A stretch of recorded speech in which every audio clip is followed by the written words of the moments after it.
Hi, Howie Campbell here. Thanks for stopping by. This is part of a series of videos of phone conversations I had with the people involved in the making of my album Northern Roots, Southern Soul. I hope you like it. Today, we'll be talking with Vince Barranco, drummer par excellence.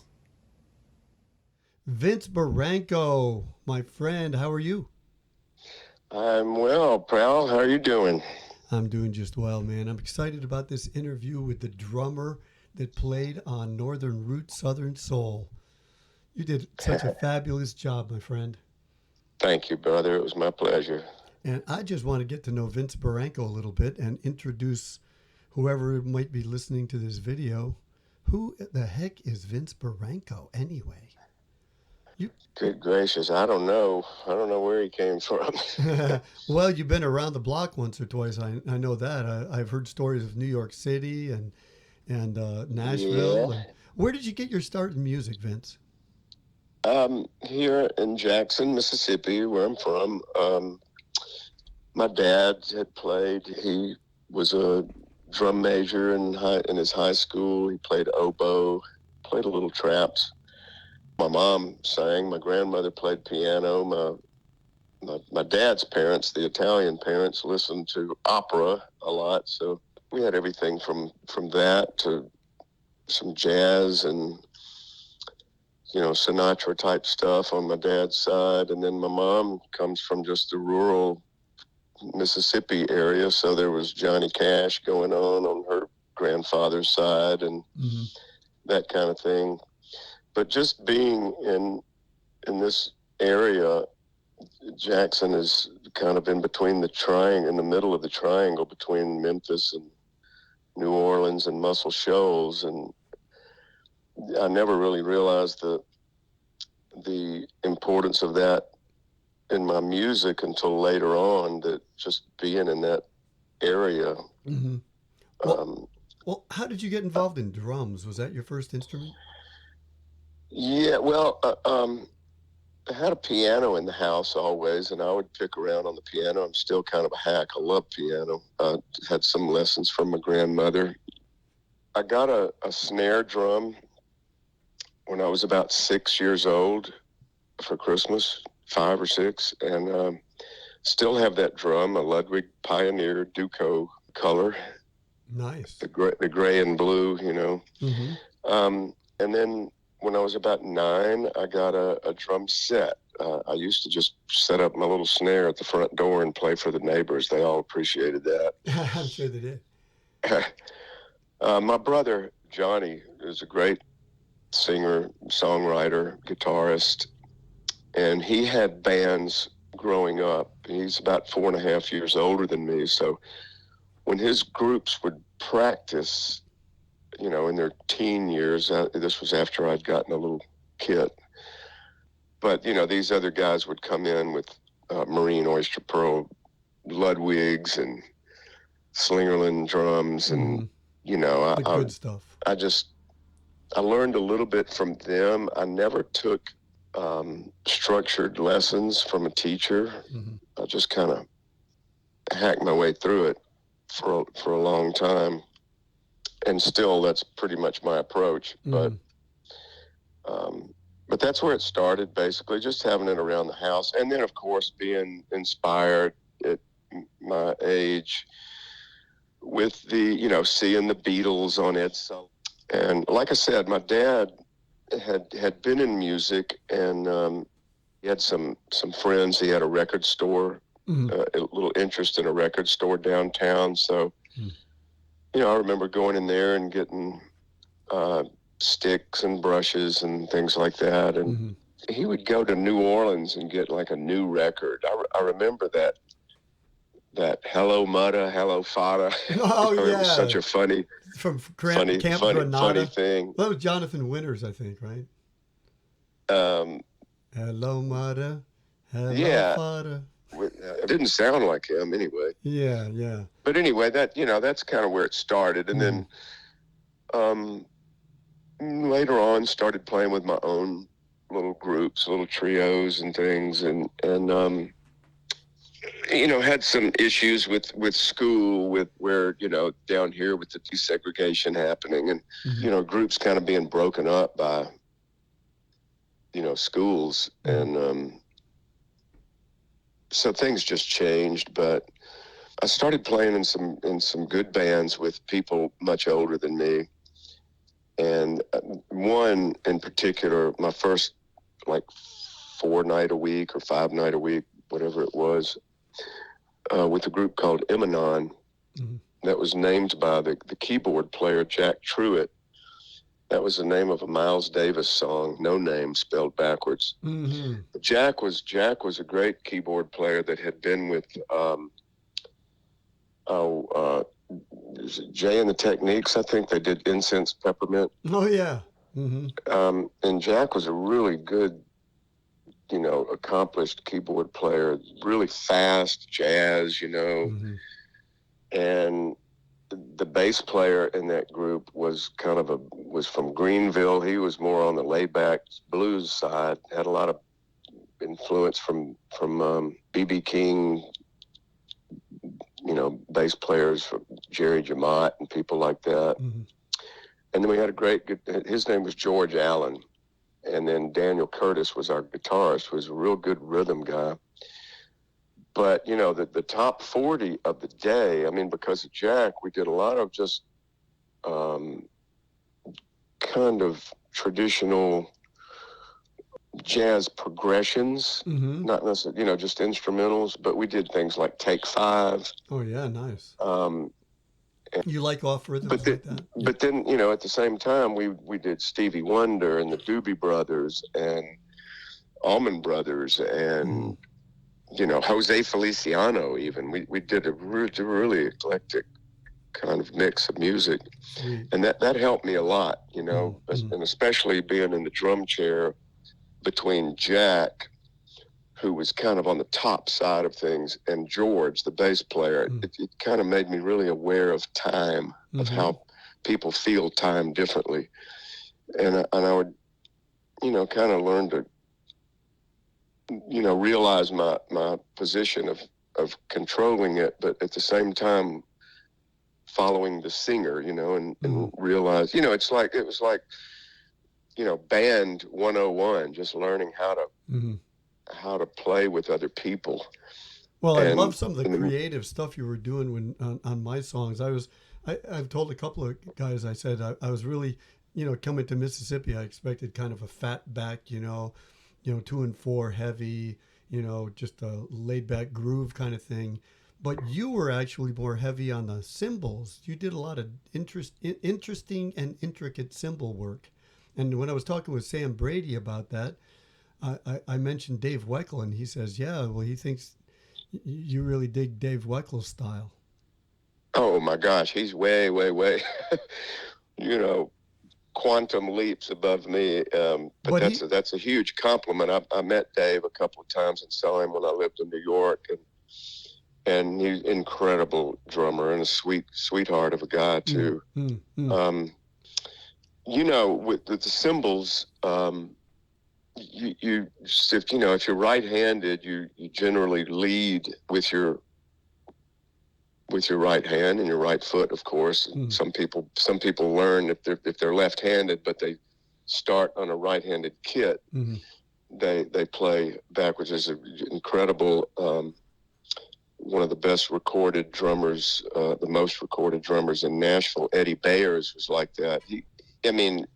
Everything from George Strait, Dolly Parton, Winona, the Judds, just you name it. He's been one of Nashville's top recording drummers for probably 40 years and still is. And he was actually an accomplished classical pianist. And the other renowned drummer, Larry London, is who talked him into somehow playing drums. I don't know where that started, but Eddie, again, is a sweetheart of a guy, has helped many other drummers and musicians for that matter.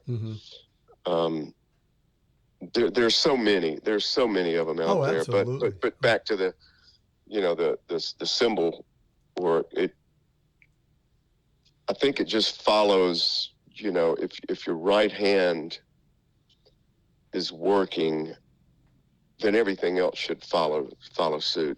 It's hard sometimes to get like the left hand, the snare, and the right foot together on the same. If you're just doing a 4 on the floor, boom, boom, right. Boom, boom, and then playing 2 and 4 on the snare, to get those happening without a flam is, that's the kind of control that I'm talking about. That just being in touch with your, with your right hand. I mean, that's the leading hand. But anyway, that's a big compliment.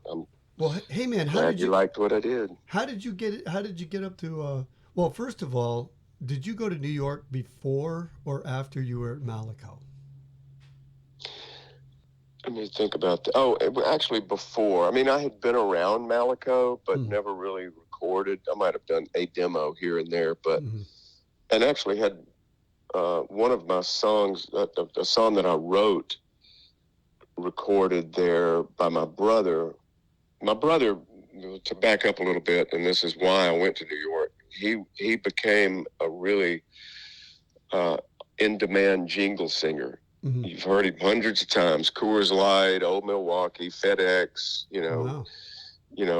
Pepsi, Dr. Pepper, and literally one of the top 20 singers for 20 years, or so or more, from 73 or so to in 90s. And about 76, 77, I moved up there to put together a band with him, just Barranco Brothers band, because he, like I said, he's a great writer, guitarist, but was making a great living in the jingle world. But he was much deeper than that. And so we had some great times and great success working. We had, he knew all the top session guys from doing jingles, from Will Lee to Steve Gadd and people that had played on his song demos. But anyway, back, he had come back to town before I moved, and he liked a song that I'd written called Face to Face. And so he recorded it with the Malaco rhythm section, James Stroud on drums, Carson Whitsitt, Don Barrett on bass. Carson was a tremendous keyboard player, played on all the big hits there.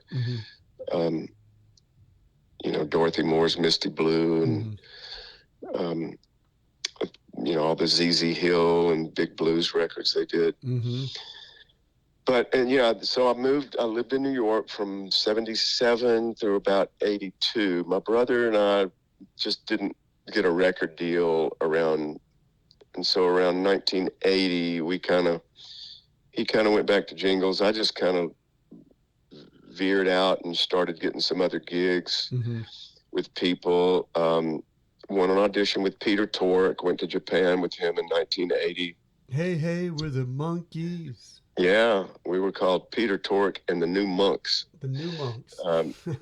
Japan had just started playing the Monkees shows over there, so they were becoming popular, where we had them here, in the early 70s or whenever. But the Monkees weren't getting along so well, so they all had their own individual bands taking over there to take advantage of that. So, I did some other work. I worked with a girl on Mercury Records named Carolyn Moss, and I did some other recordings and jingles. Was this all out of New York? But then, I did come back to Mississippi when Peter's group broke up. I hadn't been here and just wanted to visit my family, and some things that I had on the books for New York had just fallen through, and I was kind of in a rut and wanted to turn back to notes, to music in general. And so I got back in some school. I think that's when I started doing more demos for Malaco, and I never did any big records for them. I did some great gospel music with them, from the Williams Brothers. Nice. Did you ever play with Lee Williams? Which one? Lee Williams, one of my favorite gospel singers. Lee Um, Williams. I don't know, but this is a different family. This was Frank Williams was the oldest brother, and he Okay. was the one. He was with the Jackson. They Southern were Airs. originally in the Jackson Southern Airs, um, and then there was Doug and Melvin Williams. Mhm. Oh gosh, I'm sorry, I can't. The other brothers escaping me. His name's escaping me. But anyway, I did a really great trio of women called the Truthettes, the Fantastic Violinaires, really great Southern gospel. And demos. I worked with George Jackson. He was one of their writers. He had written Old Time Rock and Roll for Bob Seger. He wrote One Bad Apple that the Osmonds did. And then, after going through some school and playing, some gigs around here with some other blues, I worked with a guy named Sam Myers, who's really great blues singer. I had an audition in Nashville with a group called Bailey and the Boys that I won, and that's when I moved to Nashville. That was about, I had come back here around 82, and I moved to Nashville around 87. And I was there for 30 years. 30 years, man. Wow. Yeah. Well, but I'm still only 30 years old, so I don't know how of that course, happened. absolutely. Young at heart, man. You're only as old as you feel. I caught some video with you, and actually I caught one with you and Sam. I can't remember the name of the fella that you were playing behind, but that was Tommy Malone. Tommy Malone, yeah. Sam. Yeah, I love Tommy. Yeah, he was with the Subdudes. He's a New Orleans terrific guitarist and writer, singer. I love him. Love Tommy. Yeah, that was a great show. Well, so have you pretty much kept the same drum set through the years, or have you changed? Had a number of different kinds or brands? I still have my. I traded my Apollo kit that I told you about earlier on a Slingerland kit at Atlanta Pro Percussion back in like 75 or something. And I still have that kit, and they sound as good as any drums I've ever owned. Nice. I really started liking Yamaha drums in New York. They were starting to come into town, and people like Steve Gadd, Steve Jordan, Chris Parker, an amazing drummer, and a couple of places, Drummers Collective had some kits. Pro Percussion had some beautiful kits. I don't know, their hardware, it was just a new, how the Japanese have a way of taking what we do and taking it sometimes a step further, like their original kits that they started making in the 60s were like a combination of Gretsch and Ludwig and Slingerland.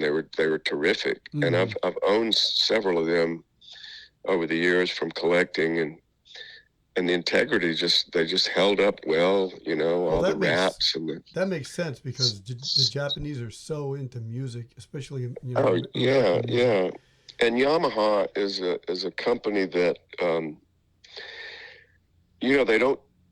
they make everything. I mean, from motorcycles to boats and they make some of the greatest horns. And I've got a sound little mixer that I use on live shows. I used it this past weekend, and it sounds great. I never thought I'd have a Yamaha board, but man, this thing sounds so good. Yeah, and versatile. Well, it's really versatile. And a lot of their knowledge from the other instruments, from the wood they use in clarinets or pianos or whatever, they take a lot of that and it transfers over to their making of other instruments like drums, and even like some of their drum hardware used to be made at the same or with the same processes that the motorcycle hardware was. Right. So it's good, heavy quality. Yeah, nice stuff. Very, very high quality. And of course, like other brands, they would have different lines, like a lower line, a little cheaper metal and things like that. But man, their top line stuff can't be beat. So when you played over there with Peter Tork, I mean, good reception. Japanese love the music. Oh, absolutely, because they had promoted it well. Hmm.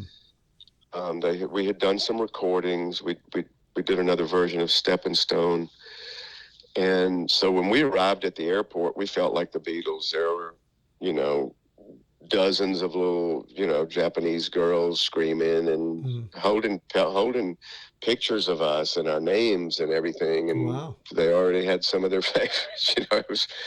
It was pretty humbling, and we played Kosaninkan Hall Hmm. in Tokyo. Hmm.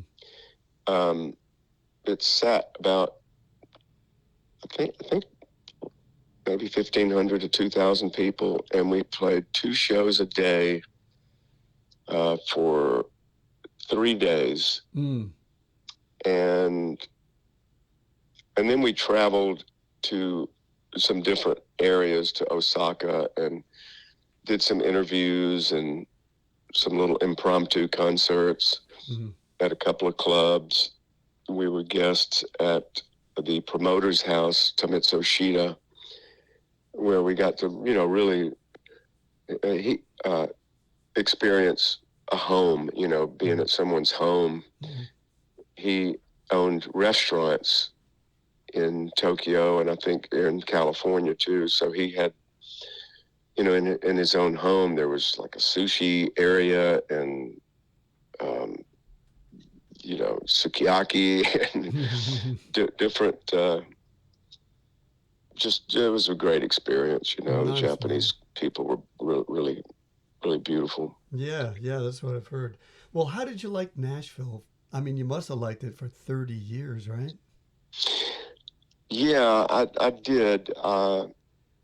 It's full of all kinds of musicians. Of course, it's known for country music. Hmm. But there's a You lot of know, other can music there too.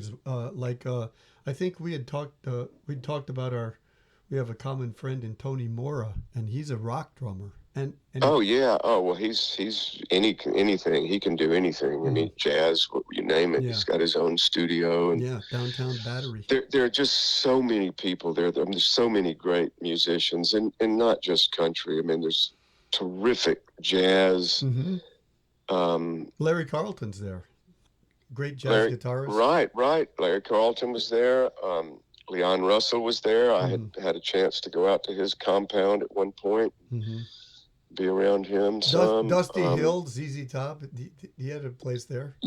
Yeah, I mean, All kinds of folks. just really some incredible. The Nashville Jazz Workshop uh, uh, that was founded by Roger Spencer and Lori Meacham. Um, Beautiful couple. Lori's just amazing keyboard player, and Roger Spencer, renowned bassist who had worked with the likes of Ahmad Oh Jamal, wow. and they created this really great learning Hmm. environment Hmm. for jazz. And I met some terrific drummers through them. Jim White, who now teaches in Colorado. Hmm. So Um, were you doing studio work there, or were you full time music in I Nashville, or? just took a couple of, I just, kind of, I helped out a little bit there. Like I would play along with some of Laurie. Laurie taught some vocal music Hmm. classes, Hmm. and I would maybe play drums for her Hmm. and and get to go sit in on some drum courses. Hmm. And I sang for they did a tower. They had a tower power ensemble that I kind of happened in on the rehearsal for it, and the singer was an Irish guy, great singer, Tony. Oh gosh, I can't call his last name. Um, anyway, he just didn't have some of the phrasing down, and I had done some of those tower power things, Hmm. just in bands here. So I Nice. ended up singing some with him in this ensemble for tower power. Hmm. But outside of that, I mean, session work in Nashville was a real learning experience, and unfortunately, the the band that I got with, as great as they were a terrific vocal group, Bailey and the Boys. But I got on the road with them, and I kind of learned the hard way that you get kind of tagged as either a road guy or a session guy. And Oh, really? I did a fair amount of demos and a few records, but just wasn't in line for the top session work there. But did learn a lot about it. That it's basically, you just got to be simple. You just got to play simply, and you really have to support the song, right? And the artist. You really have to listen well. You have to learn to play comfortably along with the click. I had learned more of that in New York. Playing along with the click is definitely a skill that not a lot of, even, I mean, I've played with guys that have played all their lives. I had a weird experience in Virginia with a guy. I actually took him in to do some songs, and there were some different rhythms and stuff going on. And he played jazz locally, he played rock, he played Motown, but he could not play to the click. It was unbelievable. I couldn't, and I got really concerned because I was going to use him that weekend on a gig. And so I finally said, hey, man, this is just not working. We had to end the session. He just wasn't doing it. So I was really concerned. Come Friday night, we played the gig. Perfect. No problem. Yeah. No click. It's a shame because, a lot of the music that I mentioned earlier, growing up with from, the early hits that all have such a great feel. Very few of them, if any, were done with a click. Right. I'm sure.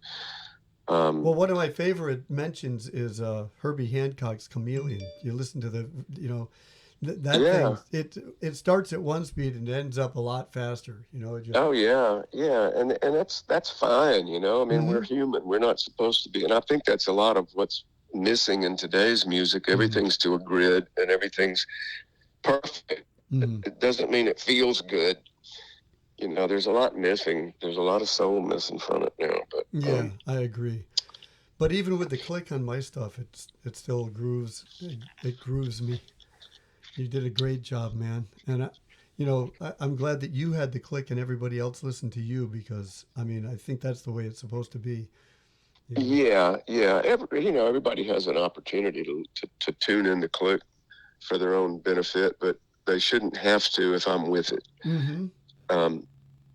And I mean, it's easy for me to get off too if I'm feeling it a little different, but you just have to tune it in. But Nashville was just, I mean, it's just such a great music town. Right. The guys there are all for each other. There's, there are definitely cliques and maybe some competition, but for the most part, everybody's for each other. The union there is the strongest union in the nation, I think. I'd been able to work with the president of the musicians union, Dave Pomeroy. I mean, the president before him was, oh gosh, getting old is terrible when you can't remember names. I know, right? Well, it was just great. I just got to learn a lot. I got to work with a lot of different people there, from Larry Knechtel, the keyboard player that wrote Bridge Over Troubled Water, actually ended up in Bailey and the Boys, and got to write a song with him, put some lyrics to his music that I'm really proud of, and worked with Marie Osmond for a few years, did a good record with David Ball, great singer. Did some other tours with this guy Dave Pomeroy, with Sweethearts of the Rodeo. Worked with Lineage of what was the Byrds, called the Byrds Celebration. I took Michael Clark's place when he died. And then, kind of coming back to Mississippi, I lived in Nashville, but I had this opportunity to be music director of a Mississippi Grammy event. Yeah. 5 years in a row under Governor Barber. Right. From nice. 2007 to 11. And I just probably just throw that in because I got to work with some of my all-time favorites, from Mavis Staples to, Charlie Pride and Mac McAnally and the Mississippi Mass Choir. The Williams brothers were on several of them. So was that when Pine Top Perkins was on one. Top He was wow. Muddy Waters keyboard player. Yeah. So did you move back to Mississippi? I mean, officially in 2007, somewhere around there? No, I was still living in Nashville, but I was coming back and forth just to do those events. Okay. And I did some summer camps at the new Delta Music Institute at Delta State University in Cleveland, Mississippi, which is now where the Grammy Museum is. Oh, wow.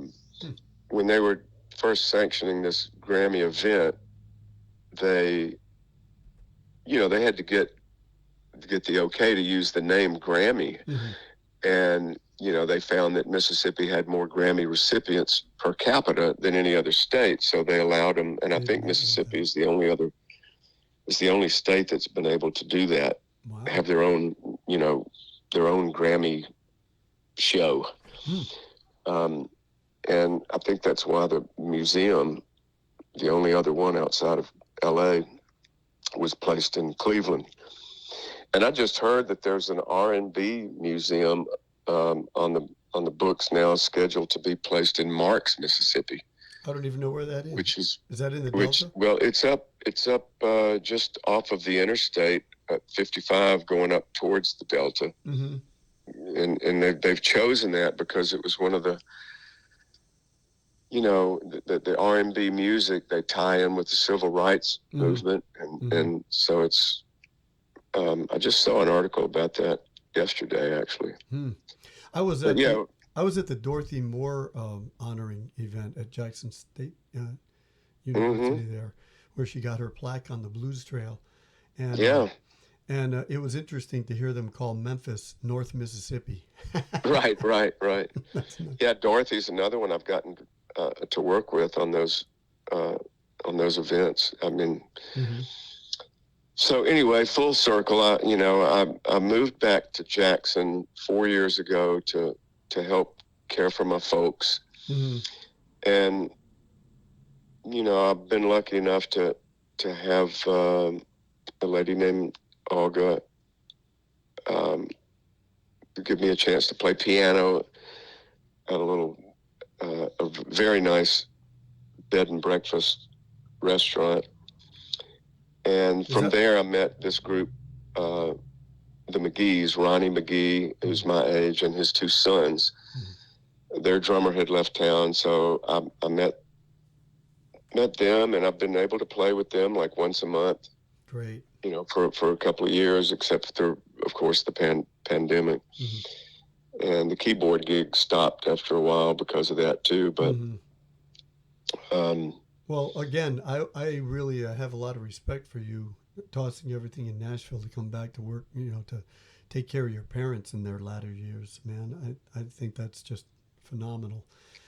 Well, it was hard to do, but it's something that I'm really glad that I did. My dad passed in October.